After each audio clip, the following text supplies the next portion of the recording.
राधे राधे। कुंज बिहारी श्री हरदास।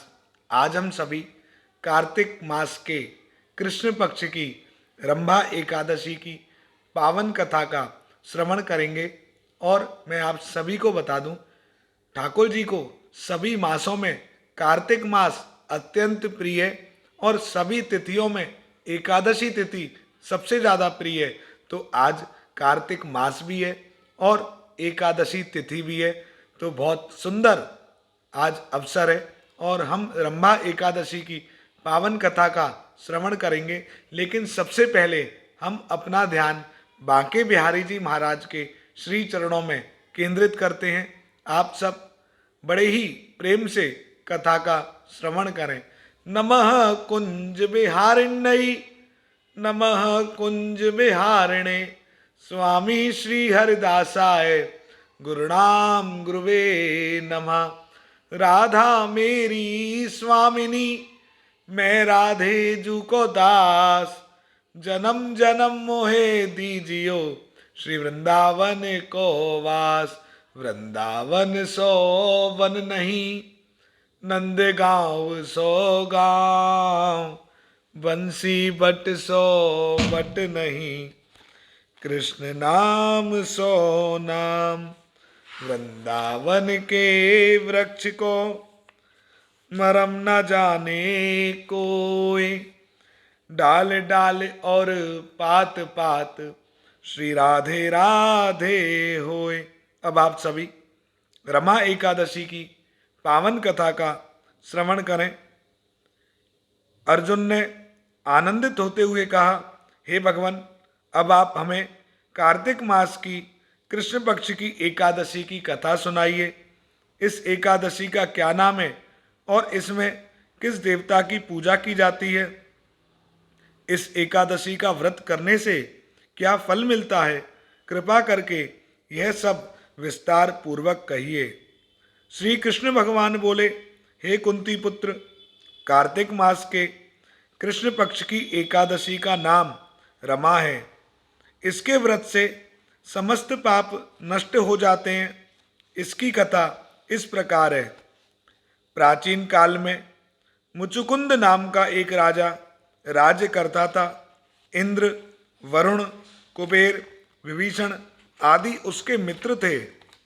वह बड़ा सत्यवादी और विष्णु भक्त था। उसका राज्य बिल्कुल निष्कंटक था। उसके चंद्रभागा नाम की एक कन्या थी, जिसका विवाह उसने राजा चंद्रसेन के पुत्र शोभन से कर दिया। वह राजा एकादशी का व्रत बड़े ही नियम से करता था और उसके राज्य में सभी कठोरता से इस नियम का पालन करते थे।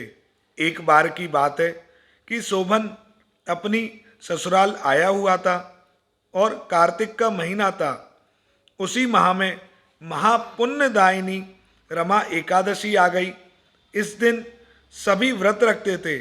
चंद्रभागा ने सोचा कि मेरे पति तो बड़े कमजोर हृदय के हैं, वे एकादशी का व्रत कैसे करेंगे, जबकि पिता के यहाँ तो सभी को व्रत करने की आज्ञा है।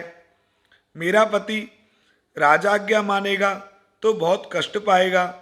चंद्रभागा को जिस बात का डर था वही हुआ। राजा ने आज्ञा जारी की कि इस समय उनका दामाद राज्य में है, अतः सारी प्रजा विधि पूर्वक एकादशी का व्रत करे। जब दशमी आई तब राज्य में ढिंढोरा पिटा। उसे सुनकर शोभन अपनी पत्नी के पास गया और बोला, हे प्रिय, तुम मुझे कोई उपाय बताओ, क्योंकि मैं व्रत नहीं कर सकता। यदि मैं व्रत करूंगा तो अवश्य ही मर जाऊंगा। इस पर चंद्रभागा बोली, हे प्राणनाथ, मेरे पिताजी के राज्य में एकादशी के दिन कोई भी भोजन नहीं कर सकता। यहाँ तक कि हाथी, घोड़ा, ऊंट, पशु आदि भी तृण, अन्न, जल आदि ग्रहण नहीं करते। फिर भला मनुष्य कैसे भोजन कर सकते हैं? यदि आप व्रत नहीं कर सकते तो किसी दूसरे स्थान पर चले जाइए, क्योंकि यदि आप यहाँ रहेंगे तो आपको व्रत अवश्य ही करना पड़ेगा। उस पर शोभन ने कहा, हे प्रिय, तुम्हारी राय उचित है, किंतु मैं व्रत करने के डर से किसी दूसरे स्थान पर नहीं जाऊंगा। अब मैं व्रत अवश्य ही करूंगा, परिणाम चाहे कुछ भी क्यों ना हो। भाग्य में लिखे को भला कौन मिटा सकता है। उसने एकादशी का व्रत किया और भूख और प्यास से अत्यंत व्याकुल होने लगा। सूर्य नारायण भी अस्त हो गए और जागरण के लिए रात्रि हुई। वह रात्रि शोभन को दुख देने वाली थी। दूसरे दिन सूर्योदय होने से पहले ही भूख प्यास के कारण शोभन के प्राण पखेरु उड़ गए। राजा ने उसके मृत शरीर को जल प्रवाह करा दिया और अपनी पुत्री को आज्ञा दी कि वह सती ना हो और भगवान विष्णु की कृपा पर भरोसा रखे। चंद्रभागा अपने पिता की आज्ञा अनुसार सती नहीं हुई। वह अपने पिता के घर रहकर एकादशी के व्रत करने लगी। उधर रमा एकादशी के प्रभाव से शोभन को जल से निकाल लिया गया और भगवान विष्णु की कृपा से उसे मंदराचल पर्वत पर धन्य धान से युक्त तथा शत्रु रहित देवपुर नाम का एक उत्तम नगर प्राप्त हुआ। उसे वहां का राजा बना दिया गया। उसके महल में रत्न तथा स्वर्ण के स्तंभ लगे हुए थे। राजा शोभन स्वर्ण तथा मणियों के सिंहासन पर सुंदर वस्त्र और आभूषण धारण किए बैठा था। गंधर्व तथा अप्सरा नृत्य कर उसकी स्तुति कर रहे थे। उस समय राजा शोभन दूसरा इंद्र प्रतीत हो रहा था। उस समय मुचुकुंद नगर में रहने वाला सोम शर्मा नाम का एक ब्राह्मण तीर्थ यात्रा के लिए निकला हुआ था। घूमते घूमते वह उसके राज्य में जा पहुंचा और उसको देखा। वह ब्राह्मण उसको राजा का जमाई जानकर उसके निकट गया।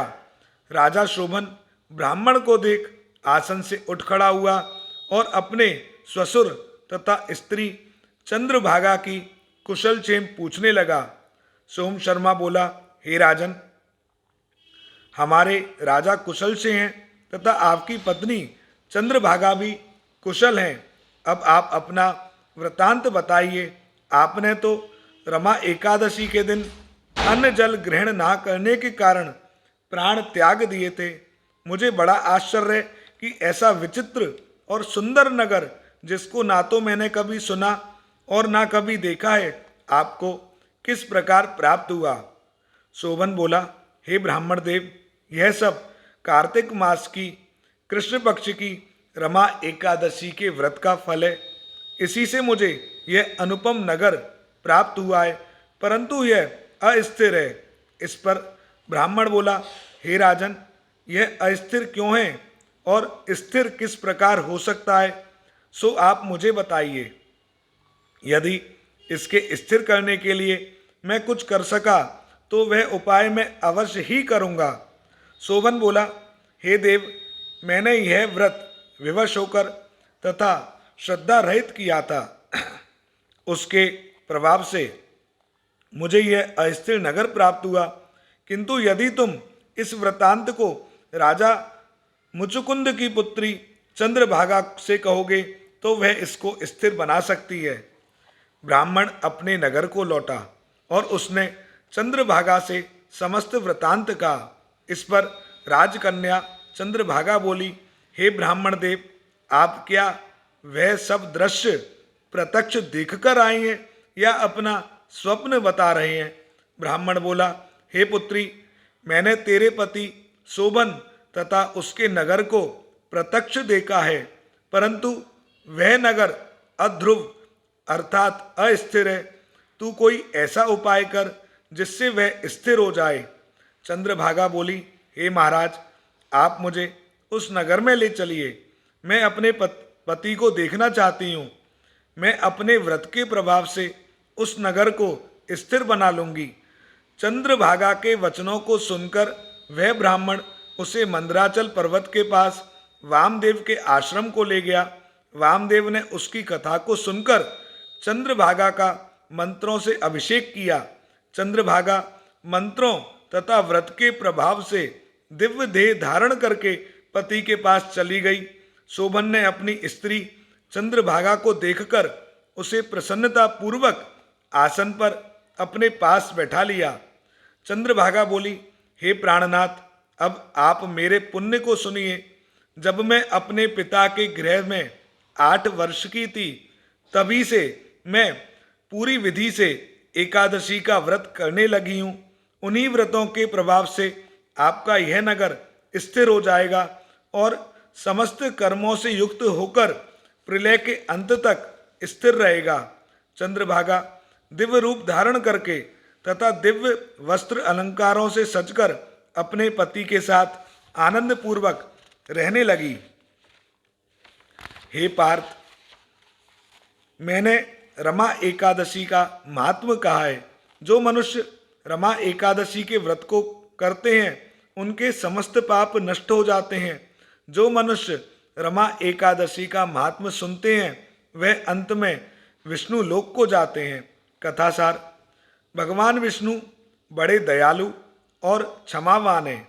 श्रद्धा पूर्वक या विवश होकर भी यदि कोई उनका पूजन या एकादशी का व्रत करता है वह उसे भी उत्तम फल प्रदान करते हैं, किंतु भक्तों को चाहिए कि वह भगवान की पूजा पूरी श्रद्धा से करे। शोभन अपनी पत्नी द्वारा श्रद्धापूर्वक किए गए एकादशी व्रतों के कारण अपने राज्य को स्थिर कर सका। ऐसी सुकर्मा पत्नी भगवान श्री विष्णु की अनुकंपा से ही प्राप्त होती है। बोलिए श्री बांके बिहारी लाल की जय। तो आज हमने एकादशी की बहुत सुंदर कथा का श्रवण किया है। श्री बांके बिहारी जी महाराज की असीम अनुकंपा सभी पर सदैव बरसती रहे। आप सब भी एकादशी का व्रत रखें और ठाकुर जी की खूब भक्ति करें, खूब भजन करें, खूब कीर्तन करें और खूब आनंद लें। श्री कुंज बिहारी श्री हरदास। जय जय श्री राधे।